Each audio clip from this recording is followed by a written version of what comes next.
dapat mong gawin kapag ikay nadapa at sinubok ng tadhana? Una, acceptance. Mas madali ang pagbangon kung tatanggapin mo ang anumang di magandang naganap sa iyong buhay.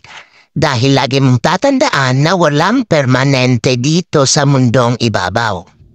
Pangalawa, huwag mong pansinin ang mga negatibong opinyon ng tao sa paligid mo. Dahil at the end of the day, their opinion will never face your bills, needs, shelter and all. Pangatlo, always think positive. Sa buhay, dapat marunong kang palawakin ang iyong isipan. Dahil lahat ng bagay ay nagsisimula sa ating isipan. Kung nais mong matupad ang mga nasa isip mo ay sabayan mo ng kilos, tiyaga at determinasyon.